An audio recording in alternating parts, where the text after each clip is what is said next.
karena target kita di 2045 itu generasi emas. Ya. Otomatis setiap kebijakan pemerintah juga akan menjadi program di pemerintah daerah. Ya. Yang namanya sekolah harus dijaga, sedangkan keselamatan anak itu nomor sekian gitu ya. Nah, ini yang harus dievaluasi. Kemudian yang selanjutnya ada kegagalan sistemik yang selanjutnya adalah lemahnya kanal laporan. Insya Allah Kota Bekasi sanggup untuk bisa melaksanakan program pendidikan gratis itu. Iya, iya. Gitu.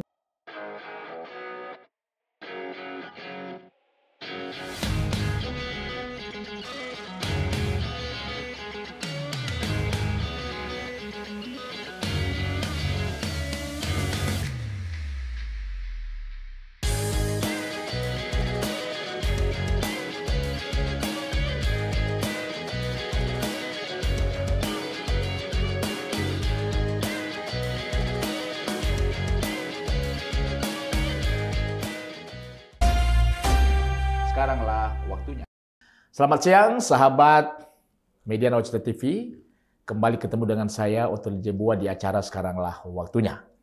Di studio Nawacita hadir tamu saya di siang hari ini, seorang anggota DPRD Kota Bekasi, Ibu Dr. Siti Mukhliso, ya, sarjana agama dan master agama. Selamat siang, Ibu. Selamat Apa siang, kabar, Ibu? Alhamdulillah. Sebagai anggota Dewan, saya lihat Ibu sangat sukacita sekali. Amin. Harus selalu semangat. Harus ya, yang penting kita sehat dulu ya. Iya, betul. Demi masyarakat. Dengan masyarakat ya. Ibu Siti Mukhliso ini, beliau seorang akademisi. Beliau sekarang ada di Komisi 4 DPRD Kota Bekasi yang membidangi kesejahteraan rakyat. Yang urutannya itu ada kesehatan di sana, ada agama, ada sosial, ada pemberdayaan perempuan, dan juga ada perlindungan anak di Komisi 4. Ya, beliau seorang akademisi dan barusan saya dapat informasi, barusan beliau menyelesaikan S3. Jadi sudah menyandang gelar doktor, ya. Luar biasa sekali ya, Ibu ya. Kalau boleh tahu ini umur berapa Ibu udah doktor? Sekarang umur saya 49. 49. Wow, masih sangat muda sekali tapi sudah meraih gelar doktor ya. Itu tentu luar biasa dan itu kebanggaan juga bagi DPRD Kota Bekasi, ya. Nah, boleh cerita sedikit Ibu sebelum terjun ke dunia politik di PKS ya, Partai Keadilan Sejahtera ya. Ya, betul. Itu Ibu kegiatan apa sebelum terjun di dunia politik? Baik, Bismillahirrahmanirrahim. Assalamualaikum warahmatullahi wabarakatuh. Salam sejahtera buat kita semua. Nama saya Siti Mukhliso, Pak Oto. Ya. Kemudian saya tinggal di Mustika Jaya. Di Cimuning tepatnya. Kemudian aktivitas sebelum anggota dewan, memang saya aktif di beberapa pengajian sebagai pengajar, majelis taklim. Sebelumnya sih jauh sebelumnya saya seorang guru. Sebelumnya guru, ya mungkin waktu masih sebelum nikah. Sempat ngajar di sekolah formal, SD, SMP, SMA, SMK. Oh, luar biasa ya. Iya, kemudian setelah menikah kita bikin sekolah, kita buat sekolah TK. Itu berangkat dari kepedulian di masyarakat sekitar, karena di Kota Bekasi pada saat itu menurut saya, persepsi saya, untuk masuk ke sekolah TK itu sangat mahal. Jadi banyak sekali warga masyarakat khususnya di lingkungan perumahan saya itu yang tidak bisa akses. Akhirnya kita buat pendidikan yang mungkin sekarang namanya PAUD dulu. PAUD itu pendidikan anak usia dini. Nah, dari situ kemudian aktif juga di beberapa pengajian. Nah, di tahun 2017 masuk ke Kemenak, ke kantor Kementerian Agama. KUA menjadi penyuluh agama Islam non formal.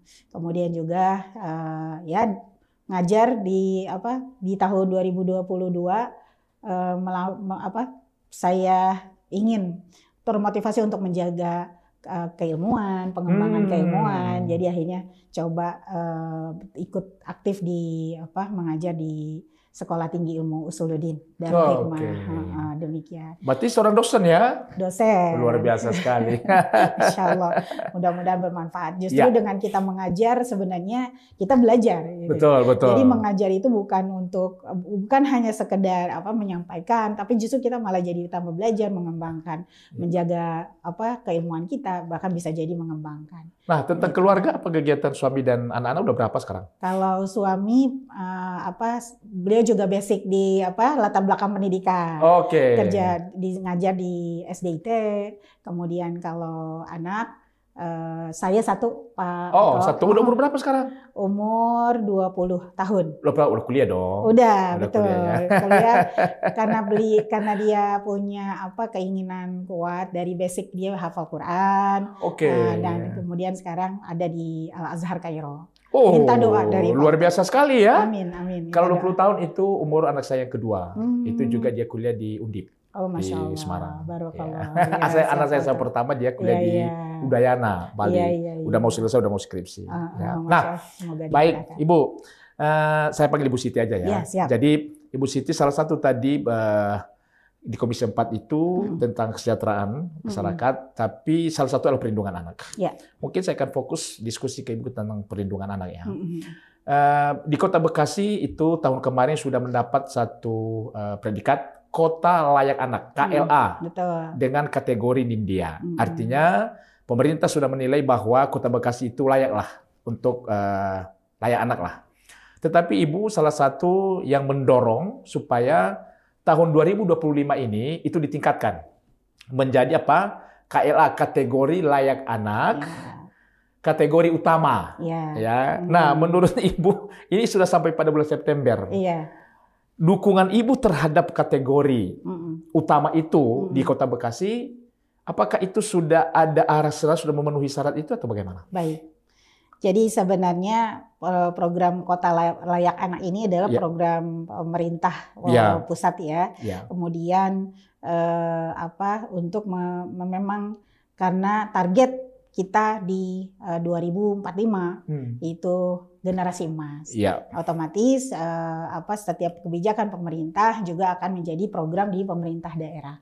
Di pemerintah Kota Bekasi sendiri memang di tahun 2024 dari tahun 2023 naik tuh penilaian ya, kelas penilaian atau tingkat skors misalnya.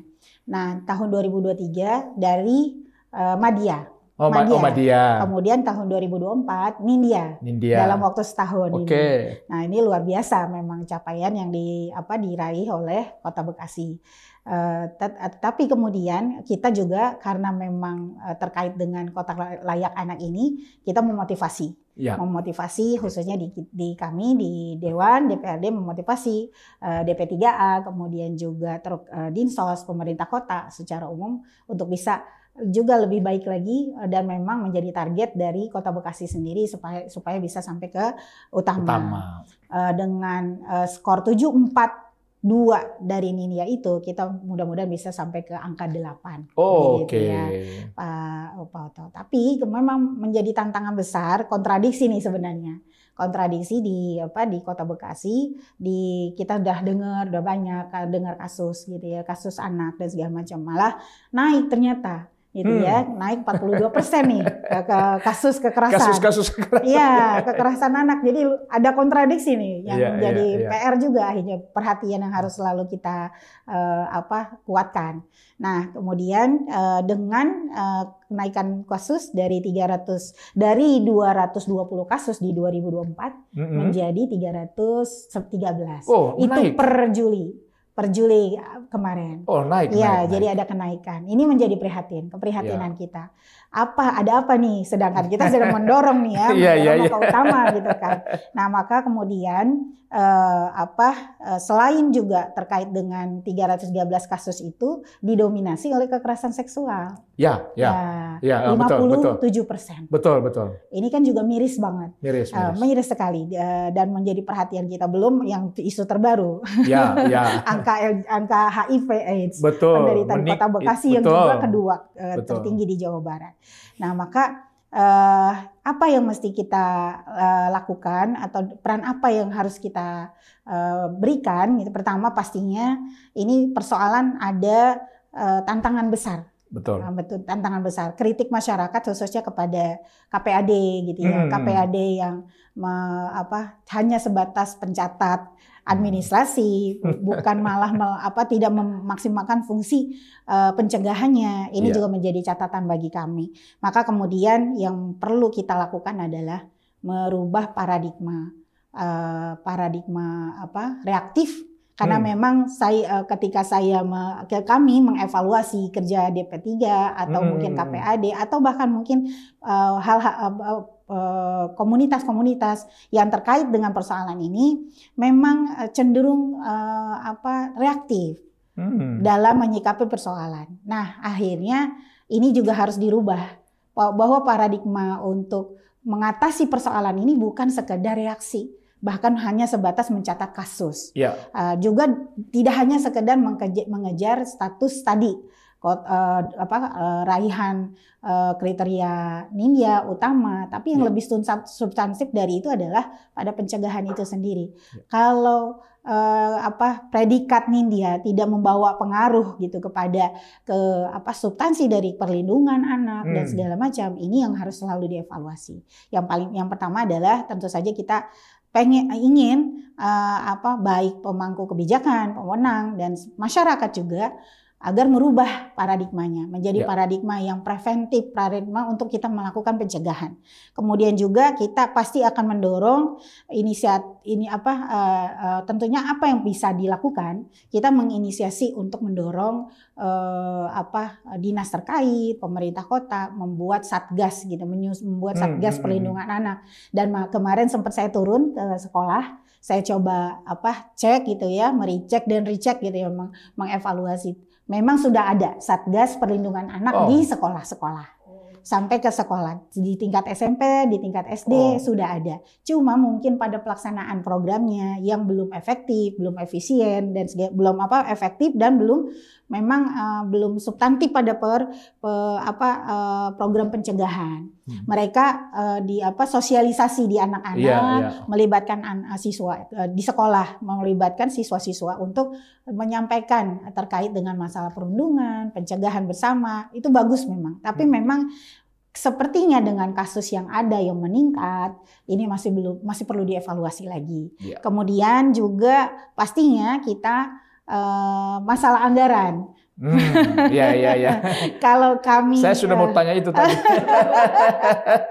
Masalah anggaran. Jadi memang beberapa kali kita audiensi terkait kasus misalnya bukan fokus pada satu kasus, tapi memang DP3 juga sering kita ajak komunikasi. Memang ternyata dari sisi penguatan anggaran yang perlu didorong juga. Karena bicara pencegahan ya tentu saja perlu kerja-kerja program-program yang sangat signifikan dan perlu didukung didukung kuat oleh pemerintah kota dan juga DPRD.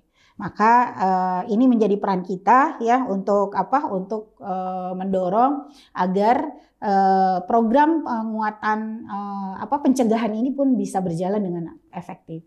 Terus selanjutnya adalah bahwa pastinya kita ingin program-program ini bukan hanya skala kecil di skup sekolah, tapi memang harus skala kota. Dan ini juga bukan hanya melibatkan satu dinas gitu kan. DP3A kita juga sering mengingatkan untuk selalu berkoordinasi dengan dinas-dinas terkait. Dinas sosial, dinas kemudian dinas kesehatan, terkait dengan mitigasi kan kasus misalnya satu kasus yang terjadi kita perlu evaluasi mitigasinya seperti apa, SOP-nya seperti apa. Nah ini yang memang harus perlu penguatan. Dan kemarin saya sendiri kebetulan di DPRD itu mendorong perubahan Perda nomor 3 tentang perlindungan khusus anak. Terkait kasus yang banyak terjadi, akhirnya kami di DPRD juga membentuk pansus untuk perubahan Perda nomor 3 perlindungan anak. Nah, memang masih banyak di Perda itu yang perlu dikuatkan lagi. Salah satunya adalah kami masukkan klausul tentang penguatan anggaran, kemudian mitigasi, termasuk SOP rehabilitasi. kasus-kasus khusus, karena memang di Perda Perlindungan Anak itu khususnya ada perlindungan yang sifatnya umum, ya tadi itu terkait dengan pendidikan, kesehatan buat anak gitu ya. Nah, perlindungan khususnya ketika ada kasus-kasus tadi yang memang perlu diadvokasi, sehingga kegelisahan masyarakat yang selama ini ada yang menjadi korban, ada anak sebagai pelaku, ABH, anak yang berhadapan dengan hukum, kemudian anak yang menjadi korban, sama-sama punya kepastian hukum dan keadilan. Nah, itu kita dorong di Perda ini. Nah, yang terakhir yang ingin saya sampaikan juga adalah bahwa memang kita terus harus melakukan evaluasi. Peran DPRD mengaudit lembaga gitu ya, mengaudit dan kinerja dan juga akuntabilitas nih dari pemegang wewenang pemangku jabatan. Apakah memang sudah efektif apa yang dilakukan sehingga kasus-kasus yang terjadi bisa diminimalisir dan tidak lagi terjadi kenaikan. Malah kita pengen kalau bisa, karena pengen predikat kota layak anak, harus sampai pada zero kekerasan pada anak. Demikian Pak. Nah, ini kan ada pemberian kategori lah ya. Ini yang melakukan ini siapa? Dari Madya, Nindya, dan Utama. Tingkat wilayah. Tingkat wilayah. Iya, provinsi. Pemerintah Jawa Barat. Jawa Barat ya, yang melakukan penilaian itu ya. Betul. Nah, kita melihat memang bahwa beberapa waktu yang lalu, Bu Siti, saya podcast Ketua KPAI. Jadi pada waktu itu, Ketua KPAI itu tadinya kita sepakat podcast di kantor. Tiba-tiba dia telepon pindah ke Taman Suropati. Saya tanya dia, Bu, mengapa dari kantor pindah? Dia bilang, iya, AC di kantor dimatiin. Loh kenapa? Ya nggak ada anggarannya. Betul, Ibu. Betul banget. Ketua KPAI ini bisa dikonfirmasi. Saya punya podcast sama dia. Betul banget. Dia katakan bahwa anggaran KPAI itu, bagaimana mereka bisa memaksakan kami melakukan satu pencegahan sementara dukungan anggaran tidak ada. Betul banget. Ini juga mesti tadi setuju Ibu bahwa harus ada penguatan ya kepada KPAI daerah. Betul. Secara usul KPAI Kota Bekasi.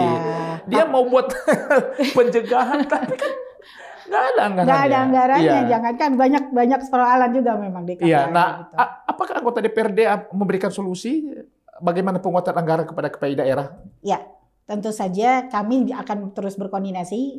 Kita juga kemarin audiensi dengan KPAD, dengan DP3 di Komisi 4. Insya Allah berusaha untuk terus mengintensifkan komunikasi dengan dinas-dinas terkait, terutama yang terkait dengan perlindungan anak ini. Nah, KPAD memang ya mereka punya permasalahan yang cukup perlu penguatan sendiri. DP3 juga demikian. Nah, dua dinas ini, dua lembaga ini memang harus saling punya koordinasi yang baik.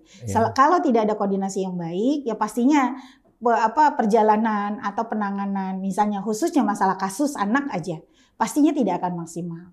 Karena akhirnya hanya menyelesaikan pada persoalan-persoalan permukaan, tidak substansi pada pencegahan. Nah, ini menjadi PR bersama. Itu yang prihatin. Makanya kemarin juga saya juga mendorong APBD gitu ya, sebelum penyusunan APBD 2026 penguatan untuk program perlindungan anak, keluarga ini harus lebih diprioritaskan. Punya porsinya yang cukup lah untuk kemudian bisa mengatasi, bahkan bisa menjadikan program-program yang bisa mewujudkan KLA itu tercapai. Memang kita melihat memang kalau bicara kasus tentang kekerasan pada anak hampir sama kasus di Indonesia. Dimanapun. Rata-rata kekerasan itu tadi Ibu katakan 50% itu kasusnya itu pelecehan. Bahkan yang membuat kita sangat prihatin sekali karena kekerasan seksual ini bukan terjadi di rumah kadang-kadang, malah terjadi di sekolah. Ini kan tempat itu wilayah-wilayah pendidikan. Tapi kok bisa terjadi? Sedikit kita kasus SMP Negeri 13 sampai Pak Wali Kota harus datang melihat sangat prihatin sekali. Kenapa? Karena pelakunya itu yang harusnya menjadi contoh malah. Betul. Nah, bagaimana? Ini apa sih yang sedang terjadi di dunia pendidikan kita? Kenapa guru-guru yang harus menjadi contoh malahan mereka menjadi pelaku? Apa yang terjadi? Ibu bisa melihat nggak dari sisi agama kah, dari sisi sosial kah? Iya. Jadi memang kita setiap masyarakat pasti punya tantangan, punya persoalan dan persoalan yang paling memprihatinkan memang adalah masalah karakter, persoalan karakter. Bukan hanya dari apalagi di lembaga pendidikan gitu ya Pak ya. Di lembaga pendidikan yang harusnya menjadi sumber tempat referensi untuk membentuk karakter, tetapi malah justru dirusak nih. Ada kerusakan, ada celah yang memang harus tidak boleh dianggap sepele. Bicara tentang sekolah, kekerasan yang terjadi di sekolah, kekerasan seksual terjadi di sekolah, itu ada beberapa indikasi pastinya. Indikasinya adalah pertama memang terkait dengan kalau kita merujuk misalnya di kasus di SMP Negeri 13 itu jadi pelajaran berharga sebenarnya. Kita tidak melihat hanya sebatas itu di SMP negeri, tapi ini boleh jadi ini menjadi tolok ukur atau cerminan dari apa yang sebenarnya terjadi di masyarakat secara umum. Yang pertama tentang kelalaian kurangnya perhatian secara lembaga terhadap kelalaian sekolah berarti perlindungan. Lembaga berarti ya? Lembaga. Karena lebih mengedepankan kepada misalnya menjaga nama baik sekolah misalnya. Sehingga tidak diinformasikan. Dikit. Begitu juga bisa jadi sebenarnya di institusi yang lain. Betul. Di komunitas, di masyarakat. Maka kemarin ketika kami di Komisi 4, di Pansus tadi itu Pansus 6, Perda nomor 3. Perda nomor 3 itu kita melakukan hearing. Hearing itu bukan hanya dari pihak sekolah, dari dari sekolah, tetapi juga lembaga profesi yang lain, termasuk lembaga pesantren, kemudian organisasi-organisasi perempuan, termasuk tokoh-tokoh lintas agama kita undang. Karena memang kekerasan itu bukan hanya terjadi di satu tempat, tapi Masya Allah lah. Sama lah. Ya, di mana saja. Nah, ini kita ingin menyampaikan pesan lah bahwa lembaga punya tanggung jawab, bukan hanya untuk menjaga lembaganya komunitas, tetapi justru menyelamatkan, mengutamakan keselamatan siswa. Anggota masyarakat yang ada di dalamnya. Nah, maka kalau kita melihat kejadian di SMPN itu, ini sebenarnya adalah penggambaran kegagalan sistemik. Gitu, sistemik karena apa? Ya, pertama dari sisi tadi lembaga lebih menjaga nama baik. Saya sampai ya ini menjadi evaluasi ya buat kita semuanya, dan ini jangan sampai menjadi pesan bahwa pesan kepada masyarakat bahwa yang namanya sekolah harus dijaga, sedangkan keselamatan anak itu nomor sekian gitu ya. Nah, ini yang harus dievaluasi. Kemudian yang selanjutnya ada kegagalan sistemik yang selanjutnya adalah lemahnya kanal laporan. Jalur untuk melapor ya dari masyarakat apapun, termasuk di sekolah. Termasuk sekolah. Ini juga menjadi sebuah perhatian buat kita bahwa harus dibuka secara efektif, efisien, di mana kita nggak bisa mengandalkan siswa punya keberanian yang luar biasa. Padahal mereka bisa jadi punya banyak persoalan-persoalan yang kemudian mereka tidak bisa lapor kepada sekolah. Juga tidak bisa mengandalkan, apalagi kalau sampai wali kota sendiri yang turun. Itu udah menunjukkan berarti memang sangat krusial nih persoalan ini. Dan ya tadi ekosistem atau SFP atau jalur-jalur pelaporan itu tidak berjalan dengan efektif. Mestinya kan kalau memang bagus gitu kan, nggak perlu wali kota gitu. Iyalah, cukup kepala dinas lah. Betul. Nah, seperti itu. Jadi kemudian yang akhirnya yang kita ingin sampaikan adalah, pertama saya ingin menyampaikan kita turut prihatin pastinya sampai sekarang dengan kasus-kasus yang terjadi, khususnya di SMPN 13 ya. Kemudian juga di prihatin, dan mudah-mudahan keluarga ini juga menjadi pesan buat kita bahwa keluarga kita sebagai anggota keluarga harus punya tanggung jawab besar, Ya. kepedulian yang besar, bukan hanya sekedar menyekolahkan anak, tetapi juga harus betul-betul perhatian dengan ekosistem yang terbangun di sekolah itu. Yang juga yang paling penting adalah yang kami ingatkan di sini peran kami di DPRD gitu ya, menguatkan pertama dinas terkait. Kalau bicara tentang sekolah berarti ya ASN-nya. Ya, udah pasti. Udah pasti di dinas terkait ada kode etik terkait ASN. Nah, ini yang harus dikuatkan.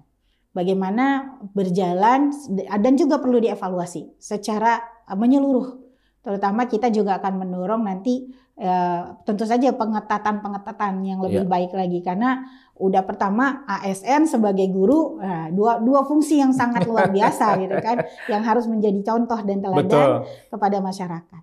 Nah, maka mulai dari sekolah kita coba saya sangat mengedepankan ini Pak Oto, karakter. Jadi memang kita harus membangun kesadaran bersama pentingnya pendidikan karakter. Bukan hanya di tingkat sekolah, tapi juga di tingkat termasuk di tingkat pemerintahan, di DPRD, pasti. Di pemerintah gitu, dan masyarakat, tokoh-tokoh masyarakat harus betul-betul memiliki kesadaran bersama bahwa menjadi contoh untuk pembangunan karakter agar anak kita mereka bercermin pada orang-orang dewasa di sekitarnya. Jadi peran kita di DPRD tentu saja akan menguatkan tentu saja evaluasi buat dinas-dinas terkait, dan kita jangan sampai kegagalan sistemik ini berlanjut agar kota layak anak bisa diperoleh. Amin ya rabbal alamin. Jadi pesan memang kepada masyarakat Kota Bekasi bahwa harus dibangun sebuah kesadaran ya betapa pentingnya menjaga anak-anak kita. Orang tua di rumah mesti menjaga anaknya dengan baik ya, dan betul tadi disampaikan Ibu bahwa memang kanal-kanal laporan itu sering sekali sulit ya. Karena memang selain sekolah menjaga nama baik supaya jangan tersebar sehingga di-keep saja ya. Kemungkinan besar memang harus punya keberanian ya untuk terus melaporkan ketika kasus. Dan saya sarankan sebenarnya Bu sebagai masyarakat, saya usulkan kepada DPRD setiap kali ada kasus seperti ini, pelaku harus dihukum berat. Ya, betul. Kalau ASN tidak hanya sekadar dipecat, tapi penjarakan dia dengan hukuman yang berat. Karena itu sudah pidana. Betul, Bang. Ya, kenapa? Karena bagi saya ketika ada pelecehan kepada anak-anak itu sudah merusak, itu sama dengan merusak masa depan bangsa. Betul banget, ya. Betul banget, Pak. Jadi kita berharap bahwa segera Kota Bekasi berbenah ya, sehingga kategori kota layak anak, kategori utama itu bisa segera dicapai dan kita penuhi dengan menurunkan ya. Betul. Tadi Ibu katakan sampai zero ya. Sampai 0. Ya, tidak ada lagi kasus-kasus kekerasan, pelecehan kepada anak-anak kita di Kota Bekasi. Yang terakhir, Bu. Baik. Ibu salah satu yang mendorong bahwa pendidikan anak dari SD SMP itu kalau bisa gratis. Ya, gratis, sehingga tidak ada lagi alasan bahwa anak-anak di Kota Bekasi tidak sekolah hanya karena tidak ada biaya. Betul. Tetapi ada hal yang penting mungkin bisa Ibu jelaskan. Apakah dengan gratisnya sebuah pendidikan itu, kualitas daripada pendidikan itu kira-kira kualitasnya bermutu apa enggak? Ya, baik. Tentu saja kita kebanyakan memang nih ya Pak Oto di masyarakat pemahaman arti gratis itu tidak dibarengi dengan kualitas. Gitu. Jadi gratis itu dianggap gampang. Iya betul, karena dianggap remeh. Jangankan soal sekolah, barang aja gitu ya, atau diberi kita gratis beli ya, ada harga ada kualitas gitu kan, atau ada ada harga ada kualitas. Nah. Tentu saja kita tidak menginginkan demikian. Pastinya pendidikan gratis ini harus mengedepankan kualitas juga berbarengan dengan kualitas yang baik. Yang pertama yang ingin saya sampaikan bahwa memang pemerintah Kota Bekasi dan kita DPRD khususnya juga berkomitmen terhadap amanat MK yang memang tadi ya undang-undang tentang pendidikan bahwa sekolah gratis. Malah kalau perlu percepatan gitu kan. Betul. Segala macam. Alhamdulillah. Nah, kemudian amanat yang gratis tadi punya tantangan sebenarnya memang. Nah, ini yang perlu kita lihat agar kita bisa mengantisipasi. Yang pertama, tantangannya adalah tentu saja tantangan kualitas pendidikan, kualitas pendidikan, guru juga. Terutama dari sisi kuantitas. Yang kita soroti dua tantangan ini, Pak Auto. Pertama tentang kekurangan guru. Sebenarnya di Kota Bekasi ini kekurangan guru ini sangat besar. 2.400 guru. Yang kemudian untuk guru SD itu sekitar 1.700 kekurangannya, dan untuk SMP sekitar 700-an. Jadi cukup besar. Nah, akhirnya beban guru bertambah. Bertambah kan? Dia ya? Ya, bertambah. Tentu saja akhirnya berefek kepada bagaimana beban belajarnya, dan kemudian seorang guru bertambah bebannya, akhirnya mempengaruhi kualitas interaksi. Iya, ada lagi yang ini beberapa sekolah, guru agama bisa jadi guru multifungsi, ya guru kan? sejarah, guru olahraga, gitu kan, dan segala macam. Ini juga tantangan memang. Nah, ini yang kemudian yang akan kita kuatkan di Dinas Pendidikan, bagaimana nanti ya tentu saja penguatan anggaran, penguatan bagaimana supaya guru-guru gitu kekosongan ini terpenuhi dan tertutupi. Kalau sementara kebijakan sementara adalah merger dengan kerjasama dengan kampus-kampus. Jadi ada mahasiswa-mahasiswa yang magang, itu kita libatkan. Kita kerjasama rekrut untuk mengisi kekosongan. Tapi bisa. Ini kan untuk jangka pendek. Betul. Makanya kemudian ini menjadi tantangan yang juga harus dipikirkan. Kami saya pribadi Komisi 4 mendorong untuk ke Dinas Pendidikan untuk bisa membuat roadmap, atau ke BKPSDM untuk bisa membuat roadmap kebutuhan guru ini. Berapa multi tahun sebenarnya supaya bisa tertutupi. Supaya mungkin tadi target pendidikan berkualitas terutama yang harus dikedepankan. Itu yang tantangan yang pertama. Tantangan yang keduanya adalah masalah infrastruktur. Nah, infrastruktur. Jadi memang infrastruktur di sekolah di Kota Bekasi 20% itu udah usia bukan usia muda lagi ya, yang perlu renovasi nih. Harusnya diperbaiki. Dibangun yang baru lah. Makanya ada tuh rame di medsos. Kamar mandi Sultan, kamar mandi sekolah Sultan, dan seterusnya. Nah, itu yang kemudian menjadi tantangan kita.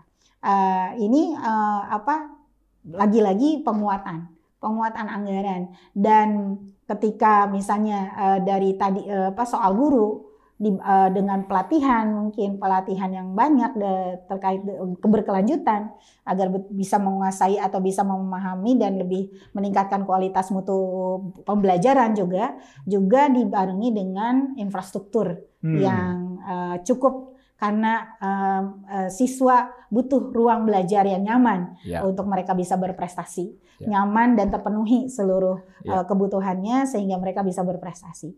Dan yang ketiga, tantangan ini dalam konteks penganggaran jangka pendek buat terutama sekolah swasta nih, kan ada sekolah swasta gimana nih perannya gitu kan. Tentu saja selama ini yang kami lihat di Dinas Pendidikan, mereka bekerja sama dengan sekolah-sekolah swasta.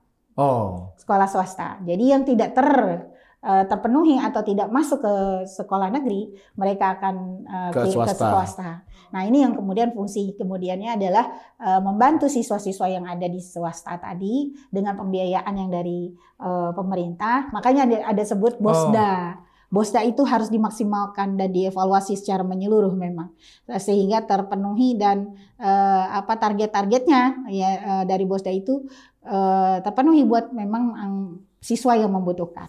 Tapi apakah sudah BOSDA yang Ibu maksud itu bahwa ketika dia tidak di negeri dia pindah ke swasta, artinya pemerintah yang membantu uang sekolahnya, itu sudah berjalan sekarang? Sudah berjalan. Sudah berjalan. Jadi BOSDA untuk sekolah swasta. Jadi daerah kalau Kota di negeri, Bekasi. Kota Bekasi itu berjalan, memang sudah berjalan. Sudah berjalan.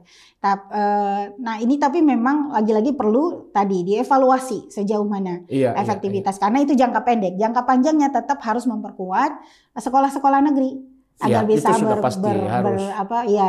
bisa meningkat mutunya, sehingga akhirnya dan para pengamat pun pengamat pendidikan pun di Kota Bekasi menganggap bahwa insya Allah Kota Bekasi sanggup untuk bisa melaksanakan program pendidikan gratis itu. Iya, iya. Gitu, demikian Pak Otto. Tapi lagi-lagi tadi tantangannya itu tadi, infrastruktur dan juga SDM guru yang harus terpenuhi dari sisi jumlah juga kualitasnya. Ya, luar biasa sekali. Terima kasih Bu Siti. Ini ada wawasan yang diberikan kepada kita semua di siang hari ini, dan kita menghimbau ya seluruh masyarakat yang di Kota Bekasi supaya peduli ya dengan anak-anak kita. Ya, jangan dibiarkan, karena anak-anak kita itu adalah masa depan bagi bangsa ini. Dan dalam hal pendidikan kita dorong mereka supaya tidak ada satupun anak di Kota Bekasi yang tidak sekolah dengan alasan apapun. Ya, tadi Ibu Siti sudah menyampaikan beberapa ini, dan Ibu Siti ini salah satu legislator yang mendorong supaya pendidikan benar-benar itu gratis, ya, khususnya SD dan SMP di Kota Bekasi. Terima kasih Bu, tetap semangat untuk kita semua. Sekaranglah waktunya.